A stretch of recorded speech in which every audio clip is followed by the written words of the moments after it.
Oh, hey there. Welcome to the weekly, part 3. Okay, so this is a 3-part series, and this is the 3rd part. I really recommend that you listen to part 1 and part 2 before you jump in here with me to part 3. In part 1, I explained what the weekly is. I explained why I created it. I explained how to utilize it and how to join it, what it costs, all of that. In part 2, I introduced you to the main concept that drives me as a coach and drives the work that I do, and that will drive the work that I do with you in the weekly.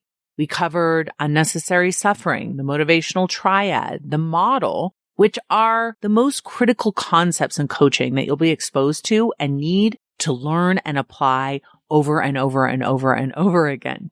And in this session, I'm going to introduce you to some of my other philosophies, my other tools, my other ideas that all were built on the idea of the model. So I created the model very early on in my career. And that's the tool that we use over and over and over again and that we practice. That's the tool that circumstances are neutral. Your thoughts create your feelings create your actions create your results. And how all of those work together and how we draw out a model and how we do thought downloads. All of that is like the basis of the work. And that's what requires the most repetition to ingrain and apply effortlessly. And once I started using the model with clients, other truths began to reveal themselves, other ideas, other concepts that I was able to turn into tools that we can apply and teach to our clients as well without them having to master the model yet. And so that is the beauty and elegance of this work.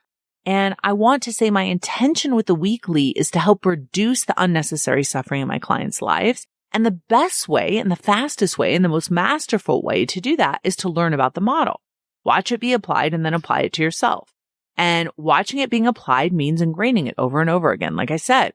So I want to talk about this idea of ingraining things because I think it's one of the biggest differentiators between me and a lot of other people who don't achieve their dreams at the rate that I do. And it's this ingraining repetition that's the crux of the difference. And I will say that if you compare me to someone my same age that grew up in the same era that I did and had the same similar dreams and maybe didn't achieve them, it's probably because they listened to music. You're like, what? And here's what I truly believe. I believe the differentiator with me and my extraordinary success is that when other people were listening to music, I was listening to coaching. I was listening to ideas. I was listening to success books.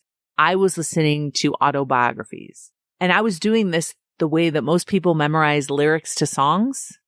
I was memorizing self-help books and applications. And I'm going to say for 35 years of my life. And I want to offer that I think that is such a subtle, but such a powerful difference. I did a podcast one time and it's called What You Do When You're Bored or Boredom. And I think the biggest differentiator in people who are successful and people who aren't is what you do when you're bored. And when I'm bored, I learn. When I'm bored, I ingrain. When I'm bored, I study concepts that will help me make my life better. And I've been doing this for 35 years of my life, and it's not too late for anyone else to start doing that right now. Other people know the lyrics to all the songs that I don't know, but I know the concepts and the ideas of the entire self-help industry, the business industry, and the marketing industry, because that's what I listen to.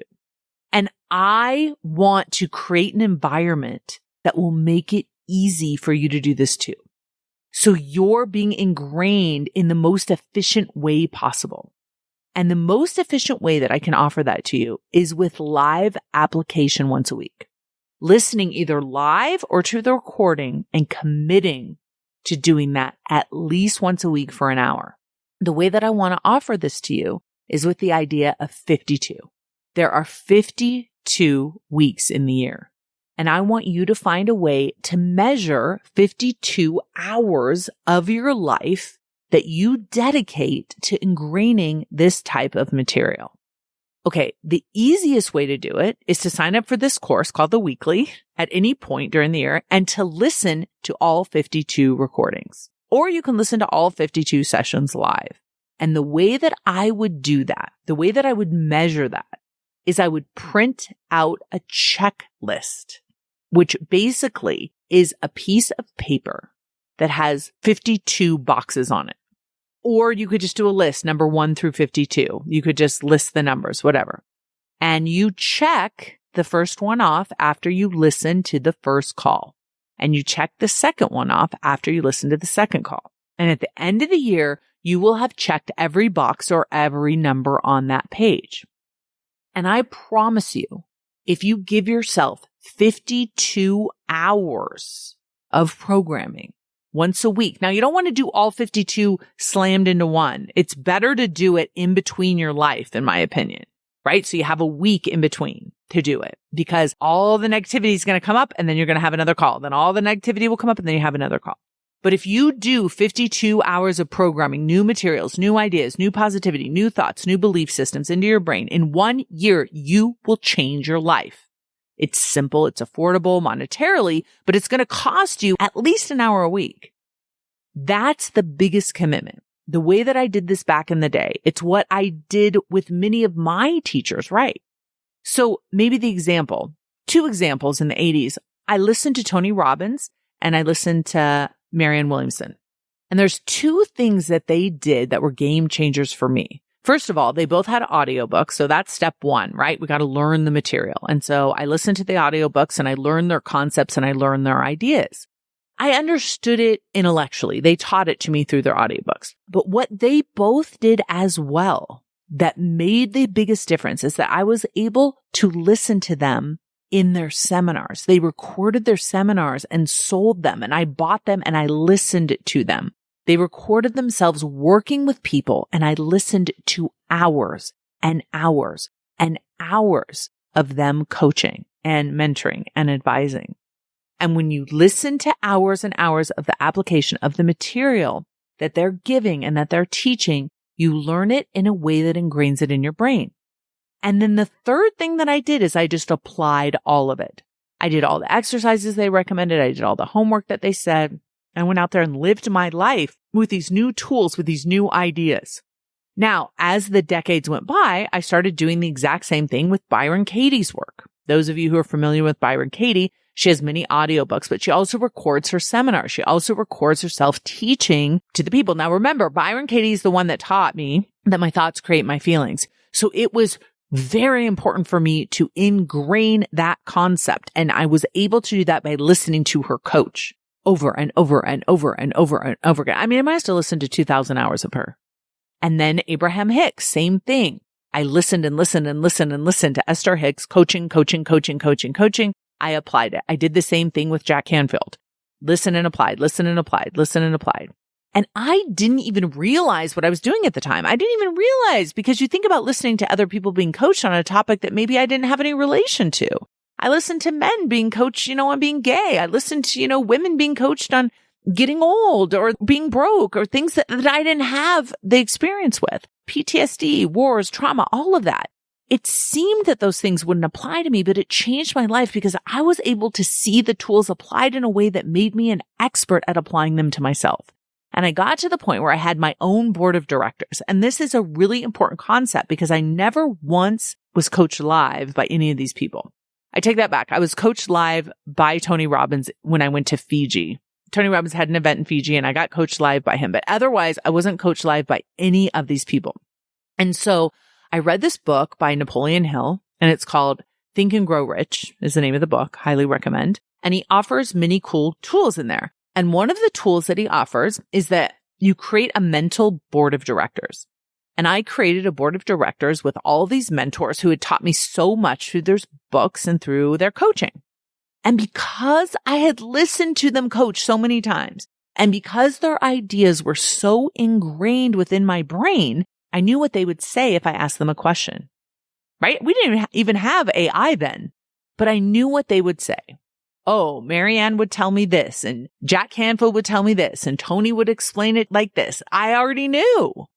And I could sit down. It's actually a really cool exercise and present an idea to my board of directors. And I could get their opinions about that idea. I could get their suggestions about that idea because I knew what they would say. It was the most magical thing that I did with my own brain, right? Is being able to access their wisdom, their intellect through my own exposure to them. And now I've taken all of that ingrained information and it's now running in the background of my mind. All that positivity, all those tools, all those concepts laid the foundation for me to create my own material and to be able to teach it to you. It's a stack. And that's what I call it. I call it a stack. It's a layer on top of a layer on top of a layer. So what Tony taught me and I applied to my life and interpreted and then recreated in a different way for you to interpret for your life. And it becomes the pattern that is extended. And so my brain is filled with ingrained knowledge that has been repeated from people I wanted to learn from. And this is what I'm suggesting for you. That just 1 hour of your week, instead of listening to music, instead of scrolling on the internet, you listen to coaching and you listen to the tools of life coaching being applied. You feed your brain these ideas, these concepts, these tools, this application, and you let it repeat and you see it in different ways. One of my most successful students, her name is Corinne. She came to me and wasn't making any money and she was struggling a lot with old pattern thinking. And one of the things that she did as a student is she showed up and she dove in and she listened to every single thing that I recorded, every single thing that I taught. She immersed herself over and over and over again. She listened to many other teachers. She listened to all of these concepts. And here we are 10 years later. She's achieved her own incredible milestones in her life. Huge successful business, very successful life, applying these tools, becoming a coach, teaching her own tools to other people. One of the things that she still does consistently is listen to coaching. I think she's listened to every single thing I've ever recorded. She's listened to other coaches recording. She's listened to mentors and she could teach it. She does teach it. She knows it all. But she also understands the power of ingraining these materials into your brain over and over and over again. And so when I told her about the weekly, I told her I was going to create this program. I told her I was going to release it in 2026. She said, I'm signing up for it immediately. Now, here's someone who doesn't quote unquote need it, right? She's already got so much of it already programmed and ingrained, and yet she understands that value.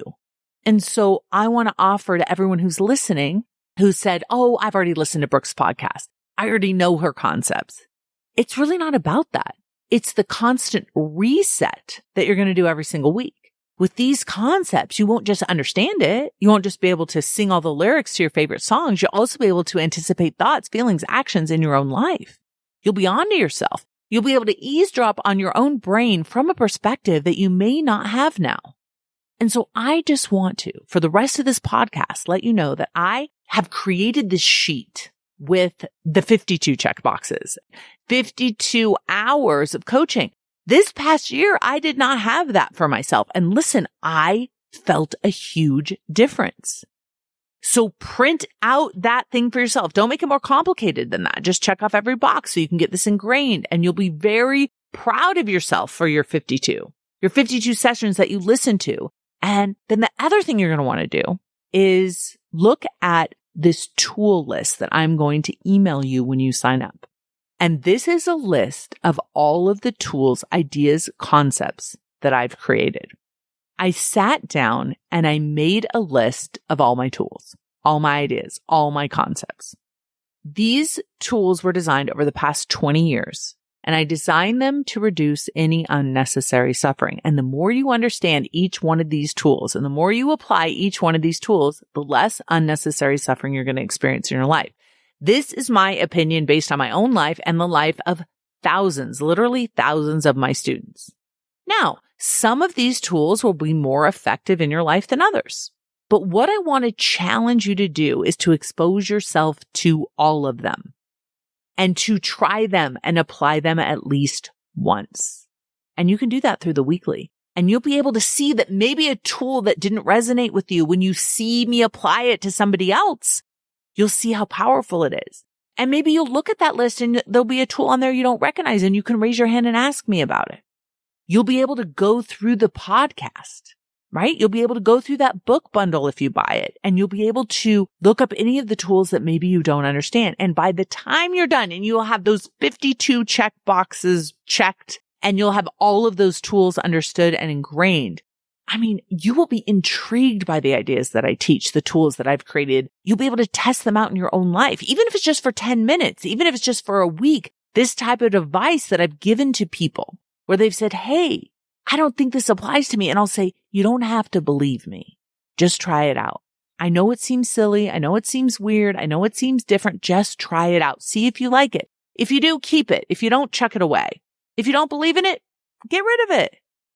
But you might have aha moments. And I do think there are grades to aha moments. And you may not have had them in the very beginning. And here's what I mean by that. You may have been introduced to a concept and had a huge epiphany, and that's all you need. An example of that for me was when Byron Katie said, thoughts create feelings. I had a mindgasm. I didn't even know what was happening. I was like, this is insane. Changed my life immediately on the spot. But most of the time, it doesn't happen like that. Most of the time, you're introduced to a concept, you learn it, you consider it. Maybe you're like, I don't know about this. But then you hear it applied to other people. Maybe you hear testimonials about other people using it, how that changed their life. And then maybe you get a little bit more curious. You're a little more interested. You're a little bit more motivated to try it. And your aha moment may come when you apply it. It may come when you see the result from it, when you see the effect of it. And so many of us, we have a thought, oh, that won't work. That doesn't apply to me. Oh, that's silly. That's dumb. And we block ourselves from our own experience, from our own life. And so that's what I encourage you to do, not just with my work, but with anybody's work. Expose yourself and apply yourself before you make any kind of a judgment about it. I teach a concept and a tool in my work, and it's based on the concept of I don't know. And a lot of times people think that saying I don't know is a very humble way to approach the world. And in that context, it is, right? If you spend your time with other people and you're curious and you're open, and you're running from an I don't know place that wants to know, that's very different. But what I'm talking about is where most of my clients block themselves, is with I don't know and maybe. These are dream stealers. And I've been teaching this concept for years, that I don't know and maybe are right in the middle of yes and no.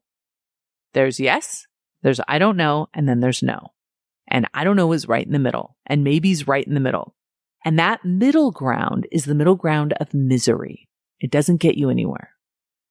And that's where most people live their life. Maybe I could have done that. Maybe that would have worked. Maybe I'm capable. Maybe I'm smart enough. You'll never know because there's no decision made, right? I don't know blocks your own wisdom. And maybe blocks your own action. These are two of the main themes that will recur over and over and over again in your life. And they recur in life every time we go to the next version of ourselves, right? I'm all of a sudden indulging and I don't know and I maybe, and instead of making deliberate decisions about what I think to feel and do, so I'll just say maybe and I don't know. And whenever I catch myself there, I have to remember this tool. And so I want to offer this right now because I feel like many of you are in the space of I don't know, maybe. Maybe I should do this. And whenever I'm selling anything, I always say to someone who's considering signing up for something, don't accept an I don't know or a maybe. Pick a yes or a no. Both are equally valid answers. And you just really want to like your reason. So if the question for you is, should I sign up for the weekly, for example? Should I sign up for life coaching? Should I be part of this program? If your brain is coming back with either I don't know or maybe, I want you to explore the no. Explore it because the reason you're in maybe is because you're not a yes, right? But you're also not a no. So you're just waggling around in there. So in order to get out of the miserable maybe, we have to explore the no. What is the reason why you wouldn't sign up for this? And do you like that reason? Is it a good reason? Is it a reason you want to live your life by? And if the answer is yes for that no, then hold on to that no and move on with your life. Get rid of maybe, get rid of I don't know, and just say no. But also explore the yes. Why would you sign up for it? Why would you sign up for the weekly if you were all in? And do you like that reason? And is that a reason that you want to live your life by? And that will help you pick one or the other. And I recommend that you give yourself a time limit. By the end of the day, for you, it's either a yes or it's a no. No more miserable maybes in your life. And this is for all of you, for any decision that you're making in your life, not just the weekly, but any decision that you're making in your life. You want to be a yes or a no. You want to be definitive. You want to be decisive. Pick one. And one of the things that you have to learn, and this is another concept that I teach, is that there is no wrong answer. If you pick a yes, if you pick a no, you have the ability to make that the right answer for you. And the last thing I'll leave you with is the concept of the worst case scenario. And we spend a lot of time, I think, exploring the worst case scenario when we're making decisions, right? We're choosing whether or not to spend our money, to spend our time, to spend our energy on something. Maybe it's a person, maybe it's a trip, maybe it's a course, maybe it's something like the weekly. And our brains like, well, I've got this motivational triad, so I'm trying to give you the worst case scenario. This is your very primitive brain telling you what the worst case scenario is. And the primitive brain will always lead you to something terribly negative, right? Because it wants to avoid danger. And so it wants to avoid anything negative. So it'll say, oh, if you do this, horrible thing could happen. And that will sway your decision. But if you also give airtime to the prefrontal cortex, which is not the survival brain, but the highest part of your brain that can think about the future, this is a much more sophisticated way of thinking about life. When your prefrontal cortex will do this, it will explore the worst case scenario if you don't do it, the missed opportunity if you don't do it. That's also a worst case scenario. So for example, if you're thinking about your marriage maybe, and you're deciding whether or not to get married, the worst case scenario that your primitive brain will give you is that it won't work out and you'll end up getting a divorce, for example. But really, that isn't the worst case scenario. The worst case scenario might be that you could have gotten married and you could have had a beautiful life and a beautiful marriage and beautiful children with this person, but you said no to it. So the worst case scenario may be saying maybe to it and never deciding to do it. And to me, this is the worst case scenario because you'll never know. You'll never know what could have been because you're stuck in the miserable maybe. And I really want to encourage you not to do that to yourself. Explore the worst case scenario from your primitive brain and also explore the worst case scenario from your prefrontal cortex. What if it all works out? What if it would all be amazing and you miss it? Is another way of thinking about it. It's another way of thinking about the worst case scenario. And I never want that for you. I never want anyone in my life that I've been exposed to think about what could have been. If they were just more courageous, if they just would have made a decision, if they were just more focused, more educated about how the brain works. So I'm going to leave you and the weekly podcast series on that note today. And I want to invite you. I want to invite you to join the weekly. I want to invite you to work with me all throughout 2026. Come on all my travels with me. Enjoy 1 hour per week with me. I'm going to tell you so much new stuff, so many things that have been going on with me, what I've been learning, what I've been applying to my life. I'm going to share my wonderful new husband that I will have, my fiance right now, and we're going to get married and we're going to be traveling. And so I'm just really excited to expose you all to that side of me as well and to coach you through whatever's going on with you. So we're going to start in January. It's every Wednesday. As soon as you sign up, you'll get the link to Zoom, you'll get the link to the private podcast, and you'll get the option of buying the book bundle. I cannot wait to get started. I cannot wait to coach you. I can't wait to see you in 2026. Let's let this be the year when we make that little change. Or for some of you, maybe you're going to make a big, bold, impossible change. I can't wait. All right, my friends, I'll see you inside. Bye.